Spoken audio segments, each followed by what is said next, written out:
गुज़िश्ता रात फितनतुल हिंदुस्तान के दहशतगर्दों के बलूचिस्तान के 12 मकामात पर बुज़दिलाना हमले के बाद सिक्योरिटी फोर्सेस का फितनतुल हिंदुस्तान के खिलाफ सुबह से ऑपरेशन जारी है। सिक्योरिटी ज़राए के मुताबिक इन ऑपरेशन में हलाक दहशतगर्दों की मुसद्दिका तादाद 67 हो गई। सिक्योरिटी इदारों और पुलिस के 10 जवान अवाम की हिफाजत के लिए लड़ते हुए शहीद हो गए, जबकि शहीद होने वाले शहरियों की तादाद भी 11 हो गई है।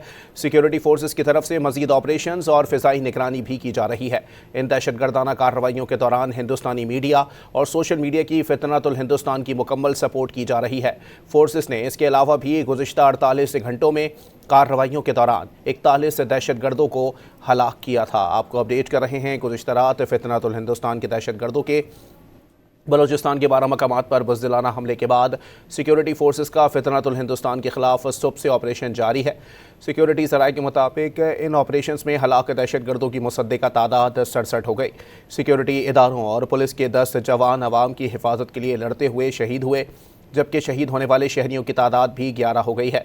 सिक्योरिटी फोर्सेस की तरफ से मजीद ऑपरेशंस और फ़िज़ाई निगरानी भी की जा रही है। इन दहशतगर्दाना कार्रवाइयों के दौरान हिंदुस्तानी मीडिया और सोशल मीडिया की फितनतुल हिंदुस्तान की मुकम्मल सपोर्ट की जा रही है।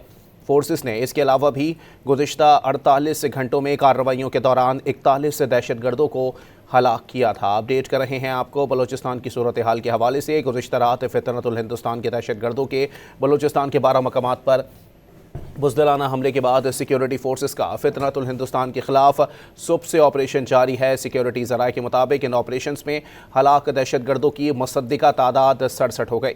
सिक्योरिटी इदारों और पुलिस के 10 जवान अवाम की हिफाजत के लिए लड़ते हुए शहीद हुए हैं, जबकि शहीद होने वाले शहरियों की तादाद भी 11 हो गई है। सिक्योरिटी फोर्सेस की तरफ से मजीद ऑपरेशंस और फ़िज़ाई निगरानी भी की जा रही है। इन दहशतगर्दाना कार्रवाइयों के दौरान हिंदुस्तानी मीडिया और सोशल मीडिया की फितनतुल हिंदुस्तान की मुकम्मल सपोर्ट की जा रही है। फोर्सेस ने इसके अलावा भी गुज़िश्ता 48 घंटों में कार्रवाइयों के दौरान 41 दहशतगर्दों को हलाक किया था। गुज़िश्ता रात फितनतुल हिंदुस्तान के दहशतगर्दों के बलूचिस्तान के 12 मकामात पर बुज़दिलाना हमले के बाद सिक्योरिटी फोर्सेस का फितनतुल हिंदुस्तान के खिलाफ सुबह से ऑपरेशन जारी है। बलूचिस्तान की सूरत हाल के हवाले से आपको अपडेट कर रहे हैं। सिक्योरिटी ज़राए के मुताबिक इन ऑपरेशंस में हलाक दहशतगर्दों की मुसद्दिका तादाद 67 हो गई। सिक्योरिटी इदारों और पुलिस के 10 जवान अवाम की हिफाजत के लिए लड़ते हुए शहीद हुए हैं, जबकि शहीद होने वाले शहरियों की तादाद भी 11 हो गई है। ब्यूरो चीफ इस्लामाबाद इफ्तिखार शिराजी हमारे साथ मौजूद हैं। जी शिराजी साहब, अपडेट कीजिएगा इस ऑपरेशन के हवाले से।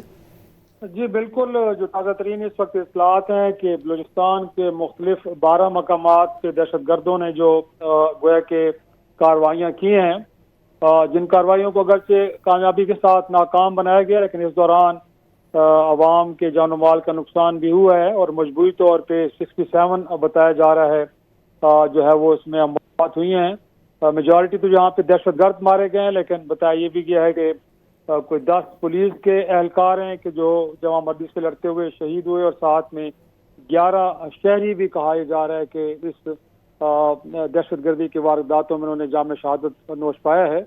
और इसके अलावा बाकी जो दहशतगर्द थे, फितनल खवारिज के लोग गोया कि जिनको सिक्योरिटी फोर्सेस ने एंगेज किया और उनके खिलाफ फिर कार्रवाई की गई, तो उनकी हलाकत भी हुई है।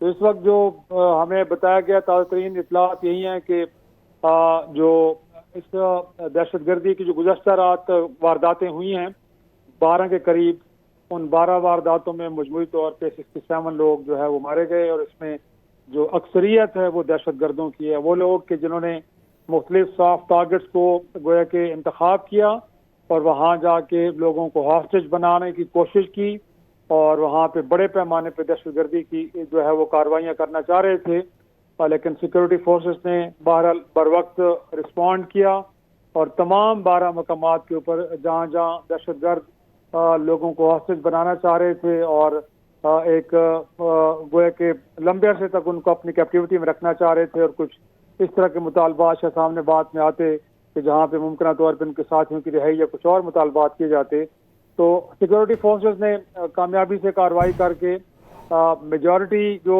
शहरी हैं उनको भी जान माल महफूज किया है। लेकिन दाम इस दौरान जो फायरिंग का तबादला हुआ है, और बिलखुसूस बताया जा रहा है कि दहशतगर्दों की फायरिंग से जहां 10 पुलिस एहलकार शहीद हुए, वहां पे 11 शहरी भी शहीद हुए हैं। लेकिन बहरहाल इलाके के अंदर सिक्योरिटी फोर्सेस अब मौजूद हैं, और इस बात को यकीनी बनाने के लिए कि मजीद वहाँ पे कोई दहशतगर्द ना हो, और कोई ऐसी और कुछ कार्रवाई प्लान ना हो रही हो, इन तमाम चीज़ों को गोया के डिसमेंटल करने के लिए सिक्योरिटी फोर्सेस बलूचिस्तान के तूल अर्ज़ में मौजूद हैं और इन चीज़ों का बड़ा बगौर जायजा लिया जा रहा है। और साथ में गोया के इस बात को भी मेक श्योर किया जा रहा है कि अवाम की जान और माल को कोई और खतरा दरपेश ना हो। जी अच्छा शिराई साहब, ये भी बताइएगा कि इतने बड़े पैमाने पर ये ऑपरेशन अब हुआ है जिसमें 67 के करीब जो है वो मुसद्दिका इत्तलात हैं कि दहशतगर्दों को वासिल जहन्नुम किया गया है। अब इस ऑपरेशन का दायरा जो है, क्या ये वक्त का तकाजा हो सकता है कि इस ऑपरेशन का दायरा जो है मजीद वसी या मुस्तकिल बुनियादों पर किया जा सके? जी, वो तो मेरा ख्याल है कि गुज़श्ता 2 माह से गोया कि बलूचिस्तान की हुकूमत ने भी इस हवाले से फैसला किया है और सिक्योरिटी फोर्सेस को इस हवाले से गोया कि कहा गया है कि इस ऑपरेशन के अंदर तेजी लाई जाए और लाई भी गई है पिछले अरसे में। और साथ में जैसे पहले बताया गया है कि पुलिस के निज़ाम को भी बेहतर किया गया है, इंटेलिजेंस के निज़ाम को भी बेहतर किया गया है। और गुज़श्ता रात की इन कार्रवाइयों के बाद तो यकीनी तौर पे अब इस मिलिट्री ऑपरेशन में, इंटेलिजेंस बेस्ड ऑपरेशन के अंदर हमें और ज़्यादा तेज़ी देखने को मिलेगी, क्योंकि मालूम है नाज़रीन को कि बलूचिस्तान में जितनी भी दहशतगर्दी की वारदातें हो रही हैं, जो कालादम तंजीमें हैं या फिर TTP और इसी तरह फितनल खवारिज हिंदुस्तान के जिनके मराकज़ अफगानिस्तान के अंदर हैं, ये सब कुछ वो एक कोऑर्डिनेटेड एफर्ट के साथ कर रहे हैं। और अब इसको मुकम्मल तौर पे ख़त्म करने के लिए यकीनी तौर पे लग ये रहा है कि जदीद आलात का इस्तेमाल भी हो रहा है, जैसे पहले बताया हमने नाज़रीन को, और अब भी इस चीज़ को और ज़्यादा इंटेंसिफाई किया जाएगा ताकि ये जो बलूचिस्तान के अंदर अवाम का जो जान माल है जिसको उसकी हिफाजत को यकीनी बनाना, और साथ में वहाँ पे जो तरक्की के मौके मौजूद हैं और एक इकनॉमिक एक्टिविटी होने जा रही है, उसके रास्ते में जो दहशतगर्दाना कार्रवाई हैं इनका मुकम्मल तौर पे खात्मा किया जा सके। तो यकीनी तौर पे इस ऑपरेशन के अंदर आने वाले दिनों में काफ़ी तेज़ी देखने को मिलेगी।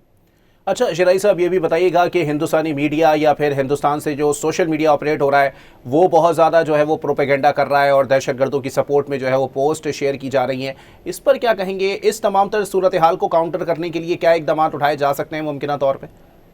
देखें, हिंदुस्तानी मीडिया तो बुनियादी तौर पे इस सारे अमल के अंदर शरीक है। कहने को एक नाम निहाद आज़ाद मीडिया है, लेकिन वो इस तक मोदी सरकार की लाइन ले रहा है। और उन लोगों को मालूम है, क्योंकि उन्हीं के लोग हैं, वो रॉ के लोग हैं कि जो अफगानिस्तान में बैठ के या कहीं और बैठ के इस सारे सिस्टम को ऑर्गेनाइज कर रहे हैं, इन कालादम तंजीमों को फंडिंग कर रहे हैं, इनको सपोर्ट कर रहे हैं।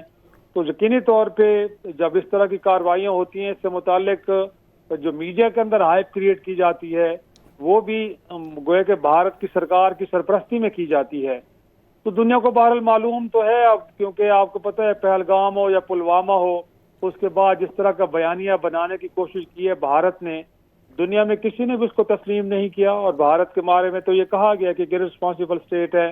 गोया के ये जो पुलवामा का वाक़या है, उसके बाद जो दोनों मुल्कों के दरमियान जंग हुई है, अक़वाम मुत्तहिदा की रिपोर्ट पूरी दुनिया के सामने मौजूद है कि जिसमें कहा गया है कि भारत ने गैर जिम्मेदाराना मुल्क का रवैया अख्तियार करते हुए इस जंग को छेड़ा, लेकिन उसके मुकाबले में पाकिस्तान ने एक रिस्पॉन्सिबल स्टेट के तौर पे अक़वाम मुत्तहिदा के नॉलेज में लाने के बाद अपने डिफेंस के अंदर गोया के भारत के खिलाफ कार्रवाई की।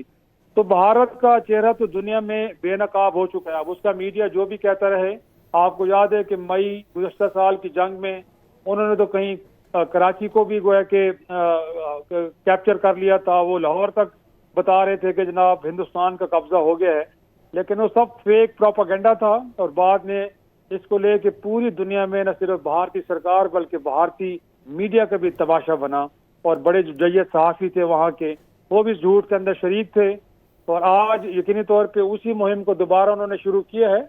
लेकिन मेरे ख्याल में कि दुनिया अब उनके बारे में जान चुकी है कि भारतीय मीडिया कितना सच बोलता है और कितना प्रोपेगेंडा करता है। तो ये चीज़ें तो होती रहेंगी, क्योंकि पहले आपको मालूम है जब एक मुल्क अफगानिस्तान और बाकी जगहों से पाकिस्तान के खिलाफ इस तरह की प्रॉक्सीज के अंदर इन्वॉल्व हो, तो उसके मीडिया से ये तवक्को करना कि वो फेयर रिपोर्टिंग करेंगे, पता नहीं हो सकता। क्या वो बता सकता है भारत का मीडिया कि मई की जंग के अंदर भी हिंदुस्तान ने आम शहरियों को निशाना बनाया, उसके मुकाबले में पाकिस्तान ने सिर्फ उनकी मिलिट्री इंस्टॉलेशंस को हिट किया? या आज भी जो दहशतगर्द हैं, जो अगरचे रियासती इदारों के खिलाफ तो कार्रवाइयाँ कर रहे हैं, लेकिन बेगुनाह मासूम लोगों को जाके घरों में हॉस्टेज करना, उन पे गोलियां चलाना, ये कहाँ के सेपरेटिज्म है, ये कहाँ की आज़ादी की तहरीक है, ये तो एक दहशतगर्दी है। अब इस दहशतगर्दी को कोई अगर ये कहे कि शायद वहाँ पे लोगों की आज़ादी की जंग लड़ी जा रही है, तो बिल्कुल ये जी शराई बुनियाद साहब, और मनफी और मैं समझता हूँ कि बेसलेस बातें हैं। बहुत शुक्रिया इफ्तिखार शिराजी।